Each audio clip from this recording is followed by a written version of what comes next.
Good morning. Thanks for being here. I'm Stephen Romo in for Savannah Settlers. And I'm Joe Fryer. Right now on Morning News Now, making their case. The January 6th committee will vote today on criminal referrals for former President Trump in what will be its last public hearing. What NBC News has learned about what those referrals are expected to include and how it could impact Trump both legally and politically. State of emergency at the southern border this morning. The city of El Paso, Texas, warning it won't be able to handle the expected surge of migrants there as Title 42 expires. We're going to take you live to the border for the latest on the growing crisis. Home for the holidays. Millions of Americans will hit the road this week as the holiday season kicks into high gear. We're already getting reports of a travel nightmare for one flight heading to Hawaii. We have the latest details on that, along with our full weather forecast to get you ready for this big week ahead. And paying it forward. One college graduate credits her life to the nurses who helped her beat cancer.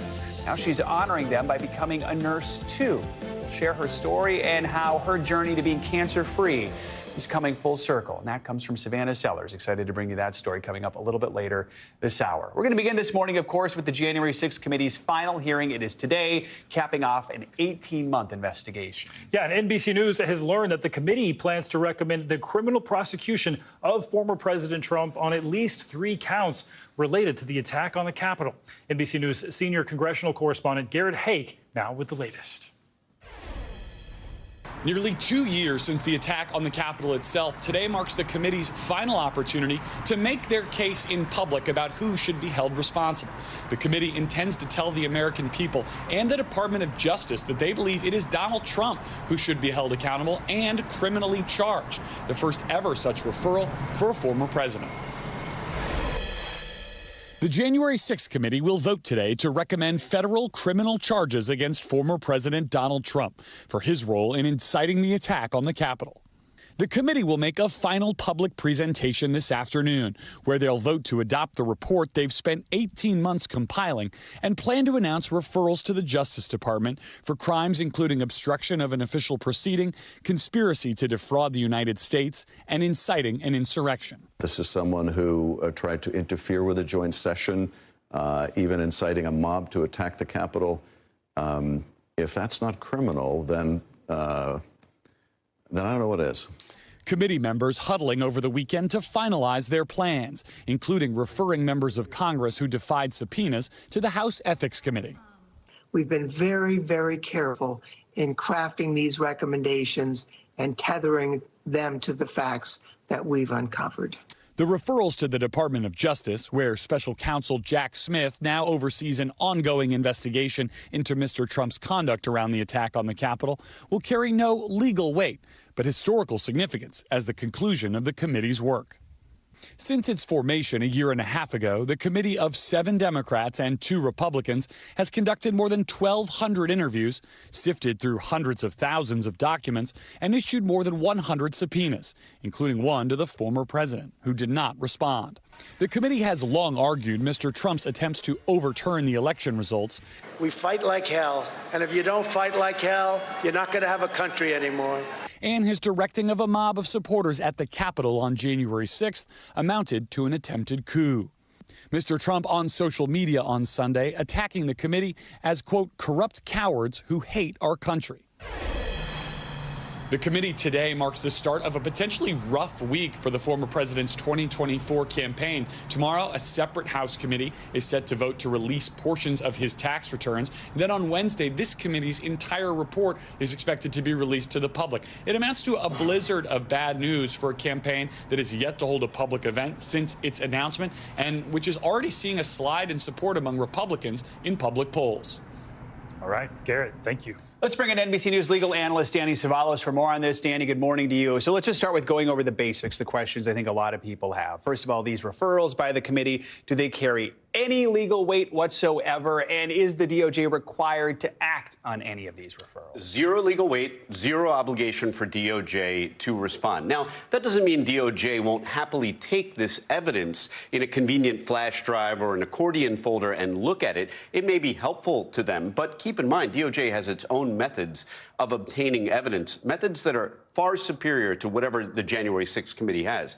And Exhibit A to that would be that look at how difficult it's been for the January 6th committee to even issue and enforce subpoenas. The DOJ has much more in the way of subpoena power and other methods, including cooperating witnesses, to get evidence. And they don't announce the progress of their investigation. So if there is one, it may be further along. They may not really even need any of the evidence from the January 6th committee. And ultimately, what DOJ will make crystal clear is that they make an independent decision whether or not to prosecute. I expect you're going to hear, if nothing else, DOJ will make some announcement to that effect, that they are a separate branch of the government and they will not be forced one way or another by a referral, but yet they will make their own independent choice. That announcement will be something to watch for. And we know Trump was issued a subpoena to testify before the committee back in October. Obviously, he did not show up to that, or we'd probably still be running clips from it. But we also know he sued to avoid testifying in the future. Do we know where that lawsuit stands? And can he be forced to testify as a former president? In theory, he can be forced. In practice, we will probably never see him testify. This is one area where the Trump playbook of delay works in his favor, because this is a subpoena that does expire. This committee expires, in a sense. It will be gone in the very, very, very near future. And so delay will have ended up succeeding for Trump, where it may not in other civil cases, for example. But in this case, delaying it will be a win for Trump.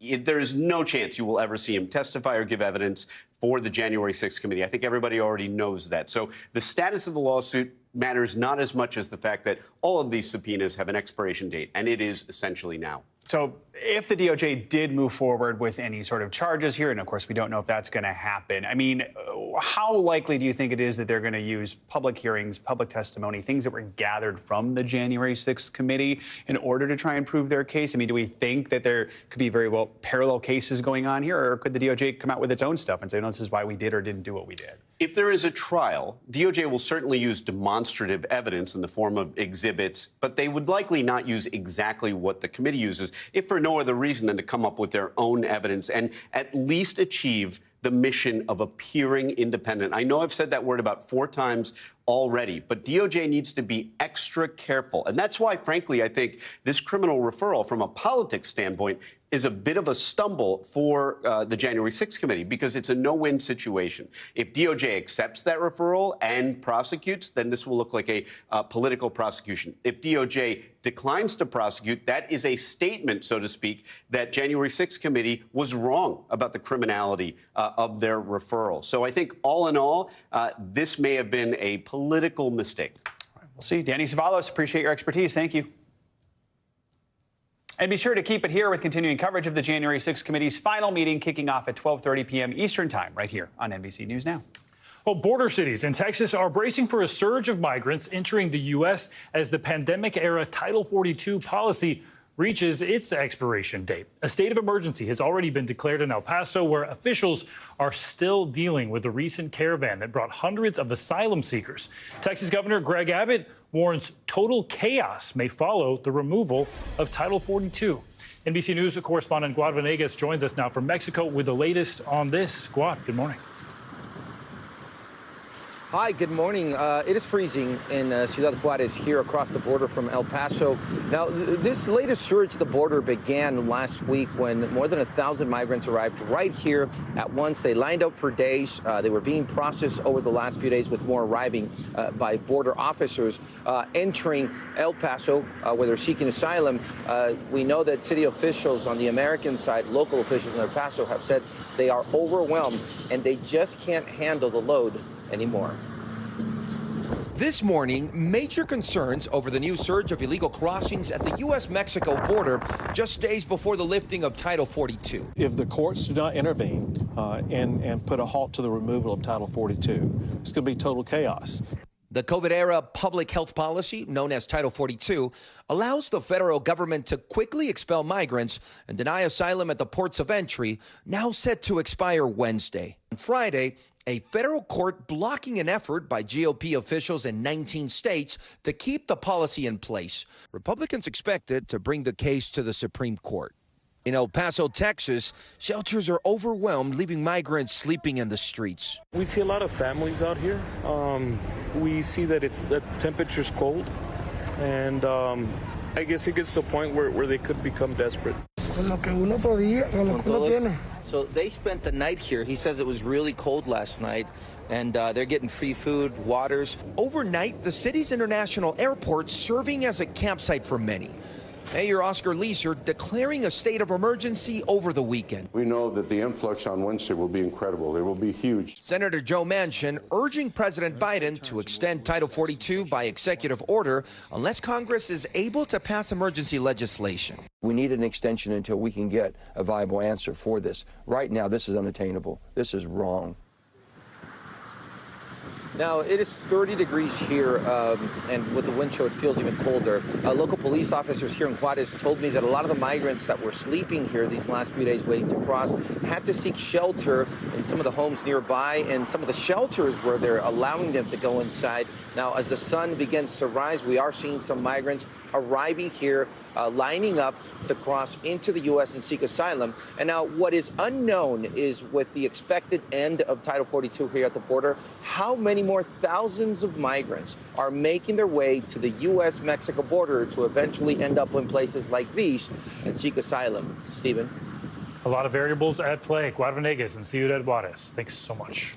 Now to Hawaii, where this morning dozens of people are recovering from injuries after severe turbulence on a flight from Phoenix to Honolulu. Now an investigation is underway into what led up to the terrifying 30-minute disturbance. NBC News correspondent Maggie Vespa is in Chicago with more. Maggie, good morning.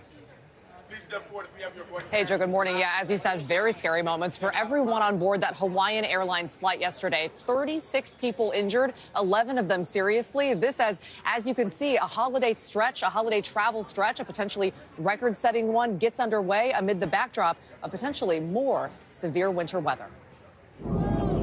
Everybody was panicked. There was panic.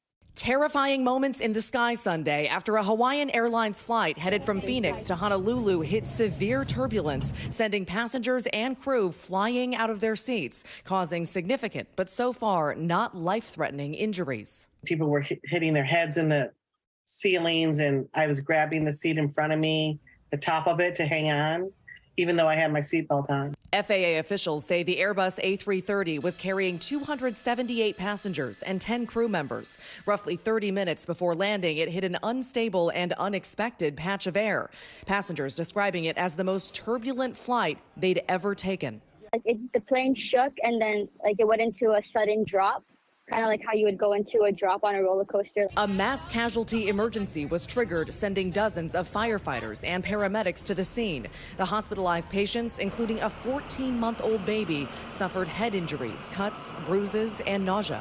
Airline officials say the fasten seatbelt sign was on at the time of the incident and that flying at an altitude of 36,000 feet, air pockets do happen, but cases like this are rare. There was no warning of this particular patch of air at that altitude was in any way dangerous. It caught everybody by surprise. The incident comes as nearly 113 million Americans, or 1/3 of the entire U.S. population, will travel roughly an hour or more this week to celebrate the holidays with loved ones, a post-pandemic record. Over 7 million will fly, but the vast majority of Americans, over 100 million, say they're planning to hit the roads. A travel rush in the midst of heavy winter weather, with more on the way. And for those wondering, we always talk about peak travel days at times like these, especially during the holidays. Well, this year there doesn't really seem to be one. We reached out to several airlines and they all kind of named different days. Delta actually flagged December 22nd, 23rd, and the 27th as their anticipated peak days. United named January 2nd. So suffice it to say, you can expect long lines and packed airports like this throughout this entire holiday stretch. Joe. It has begun. Maggie Vespa, thank you so much. All right, let's get a check of your Morning News Now weather. Meteorologist Angie Lastman joins us now with a forecast that many people are eager to see. Hey, Angie. Hey there, guys. And you heard Maggie say it. There's more winter weather on the way, and that means travel issues as we gear up for Christmas and other holiday travel. So let's talk about the big picture. Your satellite and radar looks pretty good for most of the country. All eyes are on basically a stretch from Houston to Dallas, dealing with some rain in parts of Texas, moving up into portions of Missouri and Kansas. That's where we see some snow showers right now, but otherwise pretty quiet. We're gearing up, though, for a busy kind of forecast when it comes to temperatures changing over the next couple of days. And that's why you see these watches and advisories in effect for wind chill. Also, this brighter pink color that you see, those are warnings that are already in effect because 8 million people are at risk for seeing really cold temperatures, and feels like temperatures potentially could dip down to -60. So let's talk about exactly how that plays out. The current conditions in the high plains right now in the northern Rockies, temperature is about 20 degrees and feeling like 20 degrees in Denver. Bit of a different story in Watertown. It's -2 right now for the actual temperature and feeling 14 degrees below for that wind chill value. And these temperatures are going to continue to fall. Really bitter, cold Arctic air is spilling in from Canada, and eventually it's going to move farther south. But for now, we look ahead to tomorrow morning, a wind chill of -28 in Pierre, Minot -38. So you get the picture. It's going to be really brutal. Make sure you're checking on those around you, your neighbors, elderly especially. Bring in the pets, make sure they're not outside.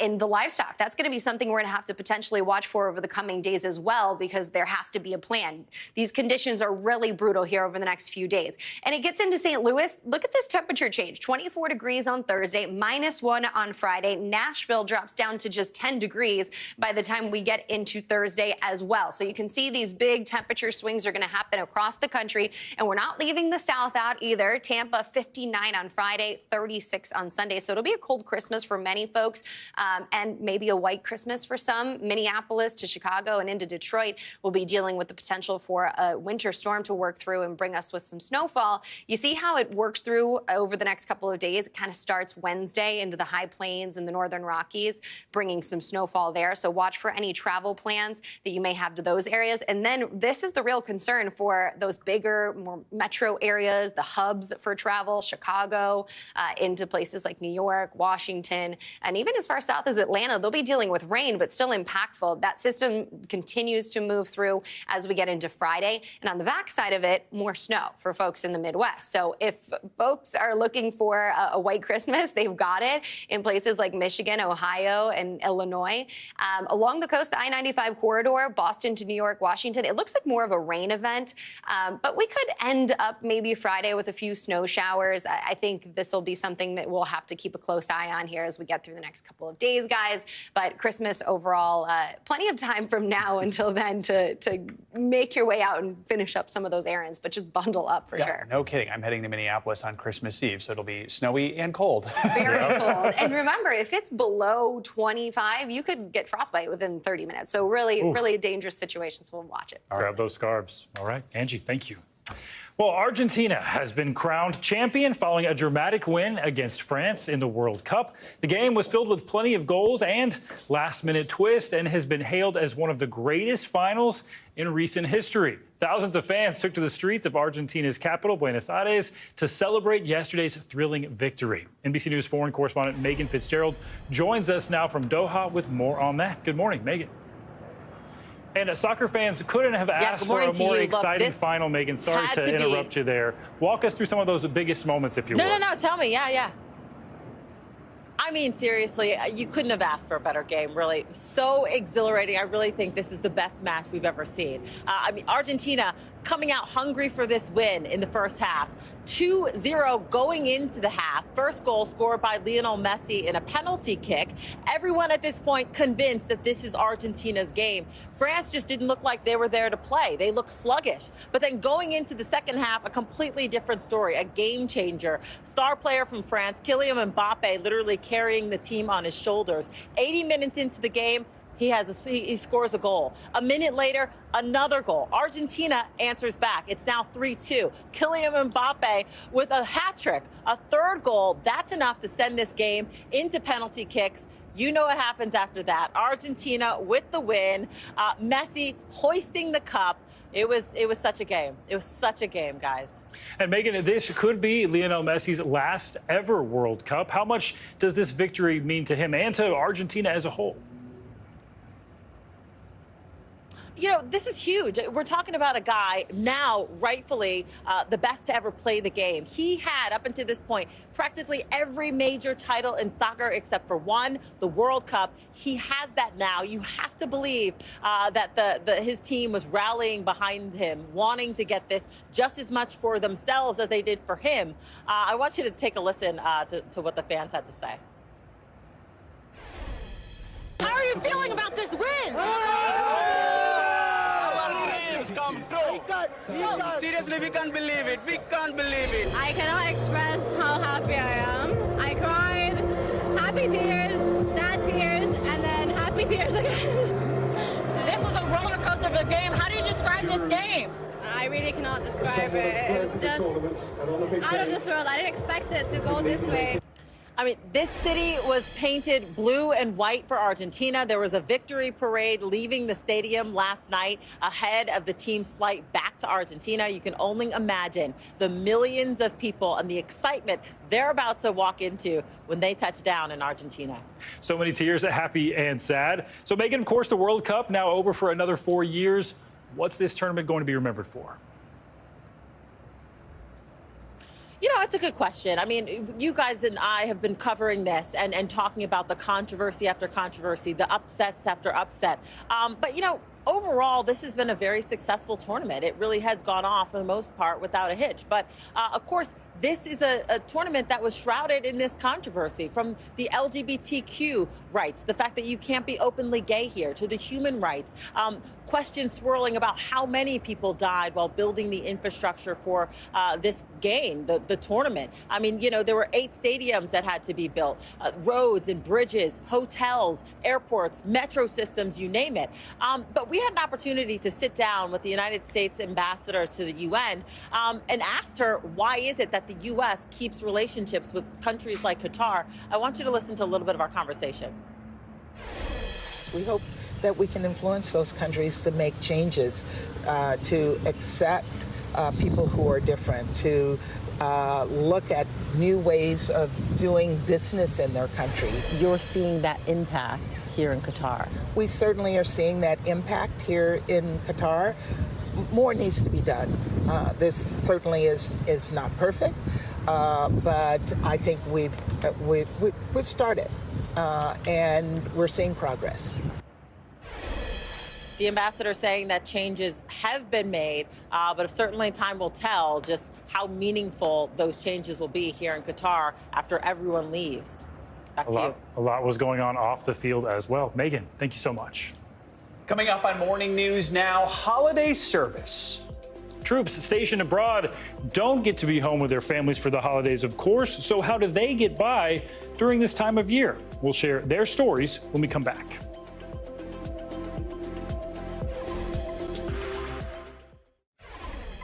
Welcome back. Iranian state media says authorities have detained one of the country's most famous actresses after she expressed solidarity with the anti-government protests. NBC News chief international correspondent Keir Simmons joins us now with the latest on this. Keir, good morning. Hey, Joe, good morning to you. Taraneh Al-Adousti is 38, and you're right. She is a huge deal in Iran and around the world. The fact that she's now another woman who's been arrested demonstrates how much pressure Iran's hardline leaders are truly under. She's the star of the Oscar-winning foreign film, The Salesman, about a woman attacked in her home. In May, Taraneh Al-Adousti, one of Iran's most famous actresses, attended the Cannes Film Festival. This morning, she is thought to be in an Iranian prison for supporting protests sweeping the country. Those protests, led by women for months, have led to nearly 500 deaths and over 18,000 jailed. Al-Adousti posted a picture of herself without a hijab, holding the slogan, "Woman, Life, Freedom." And this month, as Iran began executing people from the demonstrations, 23-year-old Mohsen Shekari, the first to be hanged, she wrote on Instagram, every international organization who is watching this bloodshed and not taking action is a disgrace to humanity. Iranian state media said she was arrested a week later on charges of spreading falsehoods about the protests. The protests erupted in September after the death of 22-year-old Mahsa Amini. She had been arrested over an alleged violation of Iran's strict dress code. Now the protests have turned into a massive uprising against Iran's Islamic leadership, despite a crackdown that has been brutal. And this morning, one of the country's most celebrated actresses detained as Iran's women refuse to give up. And Joe, just listening to you talk about the World Cup a little earlier, let's give you an update on that star Iranian soccer player facing a possible death sentence, Amir Nasser Azadini. There's been another charge now, being a member of an armed group that killed security forces. I got to tell you, Joe, these executions, these hangings are being carried out in public. That is why, or one of the reasons why, people are using the word barbarity and why so many are so inspired by these protesters who are only more determined. Joe? All right, Keir, thank you for that reporting. Appreciate it. Well, staying overseas now, where we find the brave men and women who serve in the U.S. Armed Forces far from home this holiday season. NBC News foreign correspondent Molly Hunter climbed aboard the USS George H.W. Bush to see how our Navy service members are holding up. We are aboard USS George H.W. Bush. I'm going to show you the coolest thing right now. Coming into land right now, an F-18.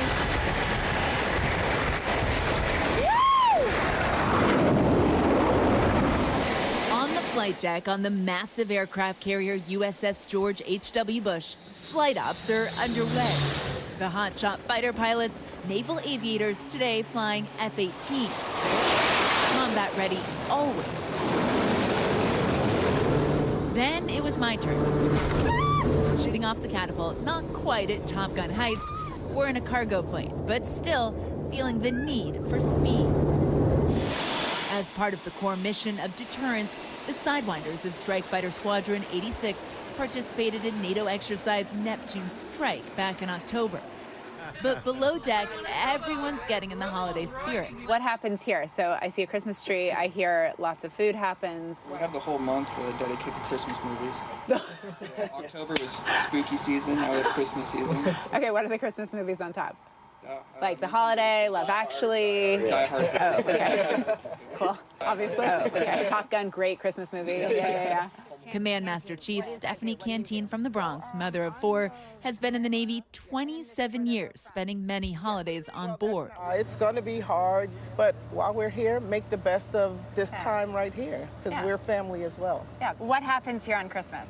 I love it here on Christmas because this time they put on a big feast, a big meal. Everybody comes together. In the mess hall, Danielle Conklin and her friends are all on their first deployment. How does your family feel about you being out here?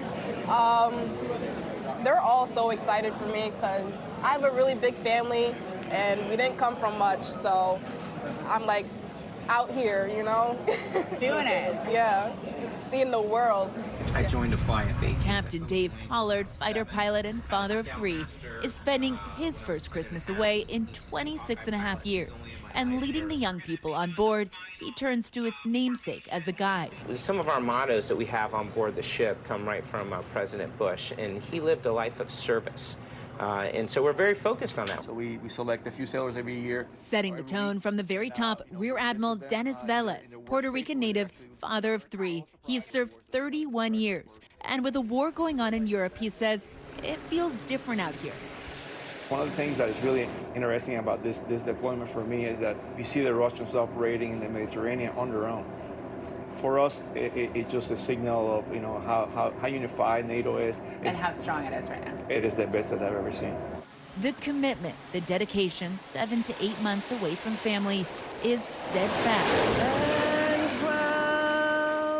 And Master Chief Canteen says everyone here believes in their mission. From sea to shining sea. Guys, that was absolutely unbelievable. We are still up on the flight deck of USS George H.W. Bush. Still can't hear anything. That was a really special couple of days talking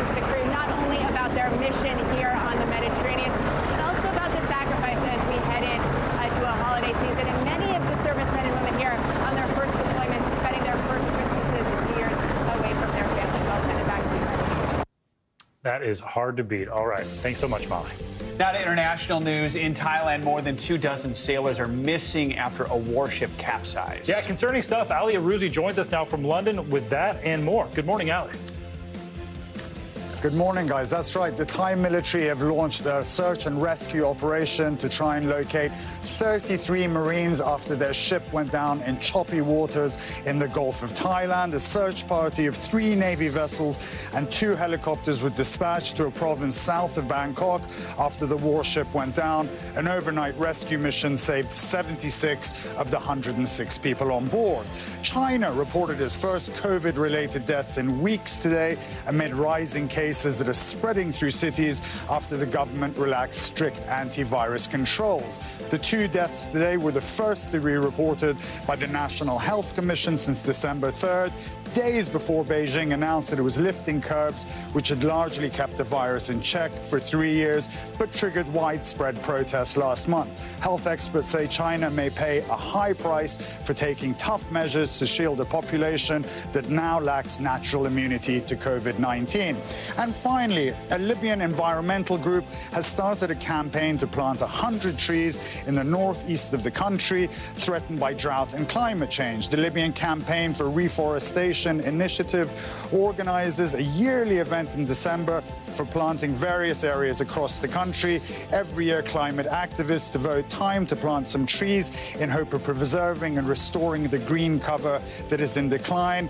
Families and school children participate by digging holes and planting seeds, but the biggest challenge they still face is a lack of water, a challenge that has become a global problem. No doubt. And those are your headlines, guys. Thank you, Ali.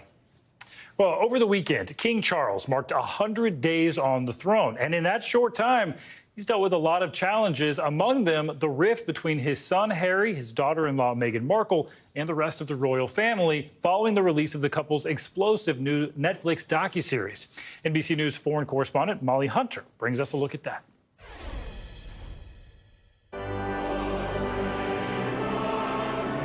It has been a difficult job from the start, mourning his mother and trying to stitch his family back together. I want also to express my love for Harry and Meghan as they continue to build their lives overseas. Thank you, everyone. Back in September, there was some hope on that front, but Netflix has cast a shadow. It's like living through a soap opera. Accusations this week flying from King Charles's youngest son. It was terrifying to have my brother scream and shout at me and my father say things that just simply weren't true, and my grandmother, quietly sit there and sort of take it all in. And as if that wasn't enough, The Crown Season 5 deals directly with the breakdown of his marriage to Princess Diana. Well, there were 3 of us in this marriage, so it was a bit crowded. And Queen Elizabeth's longtime lady-in-waiting, William's godmother, was forced to apologize for racially insensitive comments to a non-profit leader. But despite it all, the royal family has one message. It's business as usual, a united front. Even though Charles may, over the years in the past, have had some struggles with popularity, I think the public have really warmed to him. Heading into the first Christmas without Queen Elizabeth and looking forward to the new year, King Charles has his work cut out for him. There have been a lot of issues on the home front. There have been family issues with Harry and Meghan. But I think all the polls here show that Charles's popularity has actually been boosted in his new role as king, and I think he'll be pretty pleased and Buckingham Palace will be pretty pleased with how it's gone. And look at those dance moves. Well, our thanks to Molly Hunter for that report. By the way, King Charles' favorability rating last month actually rose to 54%, but he's expected to lean more on 2 of the most popular members of the royal family, the Prince and Princess of Wales. Along with his dance moves. That's right. That'll help. On those. Well, coming up, a Manhattan makeover for one of the Big Apple's most iconic landmarks. Yeah, when we come back, we're going to take you inside the decades-long process of remodeling Grand Central Station. You're watching Morning News Now.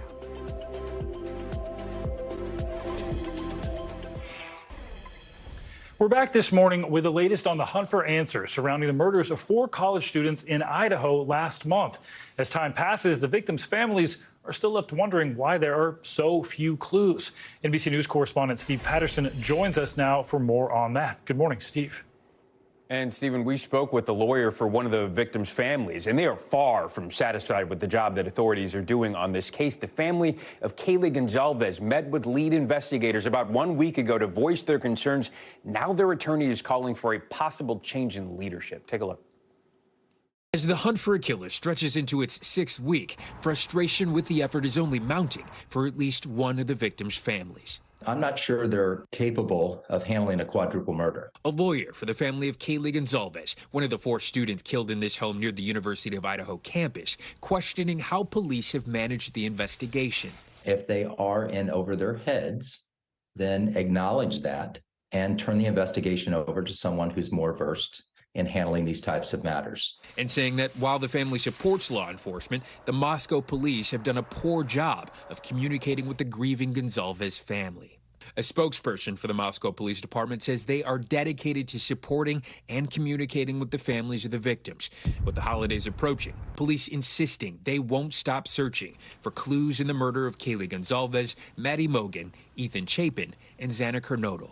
We will continue to keep up this pace. Kaylee Gonzalez's mother, Christy, speaking to Today last week, urging investigators not to give up. Don't let these kids just be an unsolved murder. You can't hardly breathe, knowing that this person is out there. One lead investigators are pursuing a white Hyundai Elantra like this one that they say was in the immediate area of the home around the time of the murders. Campus is largely emptied for winter break, but some who remain are haunted by the murders. Corinne Mordhorst lived across the street from the victims and remembers the day everything changed. Once that happened, it just kind of became a ghost town. Everybody's also really frustrated and mad that there's no leads. The family's lawyer with a message for the stricken city of Moscow. We would just say keep at it. You know, the community, I believe, will be the ones that solve this case. So the school is on winter break, but police say the investigative pace will not slow down. Meanwhile, the campus says when students come back to school, they will increase security as well. Guys, back to you. All right, Steve, thanks. One iconic New York tourist destination is undergoing some renovations. Grand Central Terminal is best known for its early 1900s design elements, making it a popular choice as the backdrop for dozens of Hollywood movies. Well, now a massive new underground station is set to open in just a few weeks, and it's a project many New Yorkers were not even aware of. NBC News correspondent Tom Costello has the behind-the-scenes look at the new Grand Central Terminal here in New York. Tom, good morning. Hey, Joe, good morning. You know, most New Yorkers may not even be aware of it because it's happening out of sight, out of mind. Down there, 100 feet underground. This is a massive project that will finally open for the traveling public in just a few weeks. And you don't have to be a New Yorker to think this is super cool. It is among the world's most visited tourist sites, 750,000 visitors a day. Opened in 1913, that 4-faced opal clock makes Grand Central instantly recognizable. Now, this iconic 20th century American landmark is jumping into the 21st century. Certainly the temple of mass transit in the United States, and we built a whole new railroad terminal right underneath. For 15 years, crews have been dynamiting and boring right under the existing Grand Central. With a staggering price tag of $11 billion, it's the biggest expansion since 1910. In New York, transit is like air and water. It's the only way we can survive. MTA Chairman and CEO Janno Lieber gave us an exclusive behind-the-scenes tour. Marble walls, mosaic artwork, more retail space, and New York-themed quotes from the likes of Jerry Seinfeld, Jay-Z, and Alicia Keys. We're going even deeper and deeper underground. Oh, yeah. This is all about getting into the bedrock. Remember, we did 8 miles of tunnel boring just to create this. To understand why this is a big deal for New Yorkers, look at the map. Until now, commuters on the railroad from Long Island have had to travel all the way to Penn Station on the west side of Manhattan, then backtrack to work on the east side. Now they'll be getting off at Grand Central Madison on the east side, cutting travel times by up to 40 minutes and doubling capacity on the Long Island Railroad. What a difference 100 years makes. The new Grand Central Madison, 8 blocks long, 13 miles of new tunnels, 40 miles of new track, and the biggest mass transit project in America. CEO Lieber took us 150 feet below ground to see the dynamite fractures in the bedrock from the early 1900s. That is what Grand Central and Manhattan were built on. We're constantly building on what we inherited from our forebears, constantly using it because it was great construction. These people really knew what they're doing. And here you are 110 years later. And we're going to use it all. We were on one of the first test train rides through the tunnels with a new control center monitoring every train in the system. It's work 24/7 every second of the day because the dispatchers that are here are monitoring those train movements. Construction workers worked round the clock even as COVID devastated the city. Now the last-minute fixes. New York Governor Kathy Hochul. We were hit so hard during the pandemic, but to be able to have this new terminal open, the first major terminal like this in 67 years, this says that New York is exceptional. Not just a facelift, a new Grand Central for the next 100 years and beyond. All right, now you probably know if you've gone through New York that Penn Station right now is a mess. And the reason is they are handling 3 times the passenger volume that they were expected to. Penn Station on the west side of Manhattan. Well, now the new Grand Central will take the pressure off Penn Station. And so Penn Station, which is already undergoing an overhaul and an upgrade, will start to go into a major overhaul and upgrade mode as well. Can I give you one really cool, quick factoid, you guys? You know those big boring machines that are 150 feet underground digging out the tunnels? They can't back them out and bring them up here. They're too heavy, right? So they have to leave them embedded in the bedrock so that maybe in 100 years, many more generations in the future, they will be able to use those boring machines for the next tunnels in 100 years, should they so choose. Put them to use again. All right, Tom Costello, thank you so much. Well, coming up, it's no secret that NFL athletes are probably some of the largest human beings you'll ever see. But have you ever wondered how teams are able to fuel up their players each week? We're going to bring you an inside look when we come back.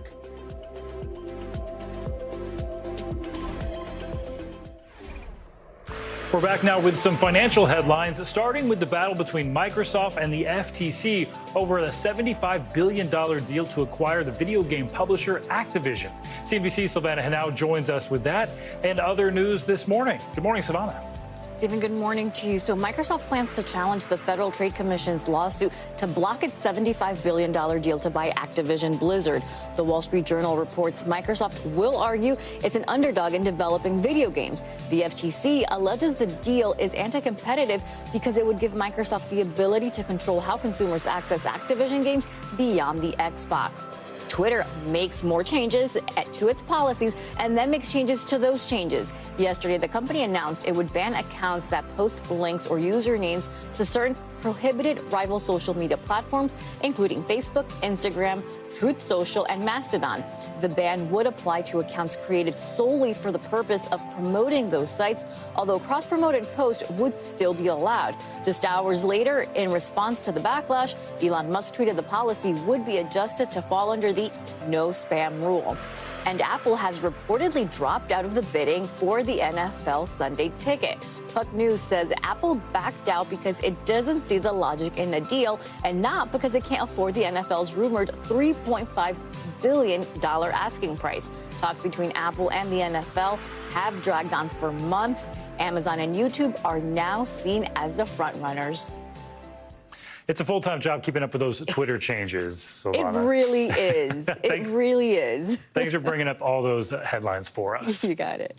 Well, now to our special series, Inside the Game. What does it take to feed the players of the New York Giants and keep them at peak performance? NBC News correspondent Harry Smith takes a behind-the-scenes look at how the team fuels its dozens of players and staff before a big game. New York Giants football practice is all about finding the advantage, the split second, the right move, the repetition that can make the difference between success and failure. Everything matters in pro football, including what you eat. My rookie year, I remember going out to practice, I had to ask some older guys, hey, what are you eating before practice? Because I don't feel the best right now. Like, I feel slow, I don't have much energy. Julian Love is a team captain and leads the Giants in tackles. Flips it to Tunyon, and Tunyon yanked down by Julian Love. So then that's when they put me on game 2, what a true pro is supposed to eat. The Giants' kitchen opens at 5 a.m. every day. It's like the diner of your dreams, except that most everything they prepare has real nutritional value. Very rarely is nutrition going to be the #1 reason why you win, but it can become the reason why you lose. Steve Smith is the Giants' director of sports and performance nutrition. Does every player have his own food game plan? That's the ideal goal, but the good part is that the best friend that I could possibly ever have is our kitchen staff, because they're basically creating the physical representation of what I'm recommending. Men who have played in the NFL describe the physical toll of a typical game as akin to being in a car wreck, maybe more than one. Giants offensive lineman Nick Gates knows all about it. He showed us scars of what many believed would have been a career-ending injury. It was a Thursday night game, September 16th, and about 11 or 12 plays in, somebody fell on me and snapped my leg in half, broke my tibia and fibula. After the injury, Gates lost 30 to 40 pounds. He needed a lot of calories to get him back to his ideal weight of 312. Eating the right things and eating healthy and not just junk food and crappy food to, put the weight back on. I need a good weight, not bad weight. The head coach in the kitchen is Angelo Basilone, the Giants' executive chef. He leads a squad of 9. Talk about a cool job. They're long days, but, they're fun days. We go through a lot of food. A lot of food is a bit of an understatement. 200 pounds of fish, 300 pounds of meat, and 500 pounds of chicken a week. And you're not Chick-fil-A. We're not Chick-fil-A. Is there a meal that you've made that you think makes the difference between winning and losing? As long as they come in here and they're eating and they're happy, that's the most important thing. I was once paid a compliment by one of the players that we made oxtails the one day, and he ate them, and he's like, "This reminds me of my grandmother's." So if you can make that connection, something from home, then I won. Chef should have been flagged, though, for allowing your reporter into the game. What are we making today? So today, what we do on travel days often is something quick that they can grab. So we're going to do a bowl. We're doing a chimichurri shrimp bowl. Beautiful. No, it's not beautiful. It's a freaking mess.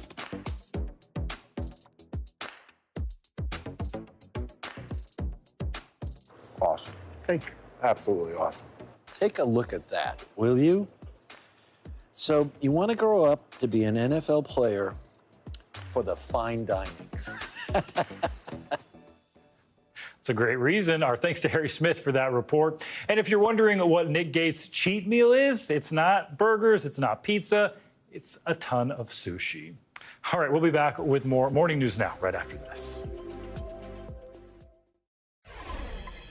Welcome back, and now to an inspiring story about a real-life hero who's turned her own health battle into a lifelong mission to help others. Our own Savannah Sellers brings us this heartwarming story. Molly Sue Pratt, cum laude. For 24-year-old nursing student Molly Pratt, college graduation was a moment that seemed nearly impossible just 4 years ago. I couldn't even get out of bed without having help because I was just too weak to even move. At just 16 years old, Molly was diagnosed with Hodgkin's lymphoma, a cancer of the immune system that started a years-long battle. Prior to hearing that diagnosis, what had you been thinking about? Hanging out with my friends, ACTs, maybe what college I'll be going to, thinking ahead, what my life was going to look like. It completely changed with the cancer diagnosis. I was really scared I was going to die. Molly underwent 6 outpatient chemotherapy treatments and 5 months later entered remission. Every time you go through that scanner, it is like you pray that it's not there. But in 2016, it was. Not 1, but 2 recurrences sent Molly to the hospital. Her next round of treatments were more aggressive. Molly received a stem cell transplant, and courses of chemotherapy left her weak. I was in a wheelchair for quite a few months. I had to use a cane, I've used a walker. At Beaumont Royal Oak Hospital outside of Detroit, Molly found a silver lining, comfort in the care of the pediatric and adolescent nursing staff. They would always bring the fun to me, so we would have game nights and stuff, and it just took me out of the headspace that I was in the hospital and more like just spending time with my friends and family. The nurses didn't just become Molly's family, they became her inspiration. At what point did you start thinking about becoming a nurse yourself? I was like, oh, what they do is really great. I want to be able to impact others the way they have impacted me. Once I got into treatment, I started thinking about being a nurse. Karen MacDonald, one of Molly's nurses, saw her potential right away. I had an inkling even before Molly, knew she really wanted to be a nurse. When she'd come in for her visits, like when I was listening to her heart or listening to her lungs, she would ask questions. So Molly turned her diagnosis into her calling, joining the nursing program at Saginaw Valley State University with one goal in mind, to become a pediatric nurse, just like the ones that helped save her life. Having cancer, I feel like it was one of the best things that ever happened to me. Because it showed me my true path in being a pediatric nurse. I'm so happy you're a nurse. Now, Molly is cancer-free, and her journey is coming full circle. Next month, she'll begin working in the very same pediatric unit at the hospital where she received treatment, working alongside some of the women who carried her through her darkest days. She saved my life and she changed it. She made me realize that nursing was my true calling for life. How much does that mean to hear? It touches my heart. It really does. It makes me very, very proud. Her teachers and mentors say the industry needs more nurses like Molly. If we could take Molly's heart and put her in the bodies of other people, it would solve our nursing crisis. I see her really changing the face of nursing wherever she goes. Molly, ready to use her own experience to touch the lives of others.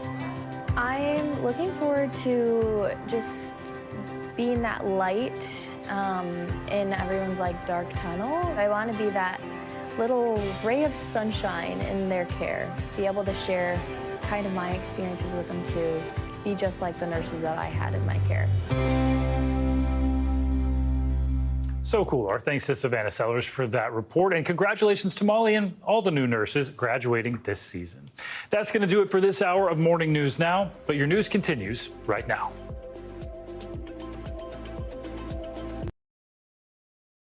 Thanks for watching our YouTube channel. Follow today's top stories and breaking news by downloading the NBC News app.